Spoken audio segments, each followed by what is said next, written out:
त्यामुळे हे सगळे विरोधक आता या विशेष अधिवेशनामधून बाहेर आलेले आहेत। भास्कर जाधव बोलतायत।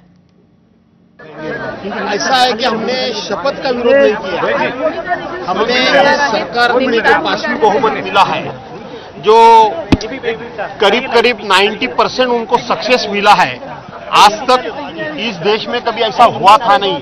तो ये सब जादू जो है वो ईवीएम मशीन की है और ईवीएम मशीन के तहत ये सरकार चुन के आया है। तो वो सरकार का निषेध करके हमने आज शपथ ना लेने का डिसिजन किया है। शपथविधी घेतली जात नाही मराठीतून सांगा सर, शपथविधी का घेतली जात नाही? असं आहे की हे जे आता सरकार आलेलं आहे ते पाशवी बहुमत बरोबर घेऊन आले, पण हे पाशवी बहुमत हे जनतेचा जनाधार आहे का? तर नाही, हा ईव्हीएमचा चमत्कार आहे। आणि म्हणून लोकशाही वाचवायची असेल, संविधान टिकवायचं असेल तर अशा पद्धतीने ईव्हीएमचा वापर करून सत्ताधारी पक्ष हा आपल्याला पाहिजे तेवढी मेजॉरिटी मिळवू शकला तर लोकशाही मार्गाने त्याचा निषेध झाला पाहिजे। आणि म्हणून आमचा शपथ विधीला विरोध नाही, तर विद्यमान सरकार ज्या पद्धतीने सत्तेवर आले त्याला विरोध म्हणून आम्ही शपथ घेतली नाही।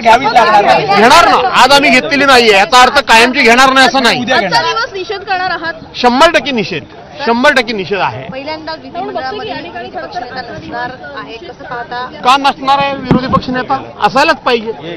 जर सत्ताधारी पक्षाला जर विरोधी पक्ष किंवा लोकशाहीची बूज राखायची असेल, लोकशाही जर त्यांना जर टिकवायची असेल तर लोकशाहीचा विरोधी पक्ष आणि विरोधी पक्ष नेता हा संविधानानं आणि घटनेनं दिलेलं हे पद आहे। निश्चितपणे सत्ताधारी पक्ष हा घटनेचा आणि लोकशाहीचा आदर करतील असा मला अजून विश्वास वाटतो। आपल्यासोबत भास्कर जाधव आहेत। आज शपथविधी होती पण शपथविधीला बाहेर आलेला, काय तुमची प्रतिक्रिया? आम्ही आता राष्ट्रगीत महाराष्ट्राने बोलतात, नेमकं रशियामध्ये काय होतंय आणि भारतामध्ये काय?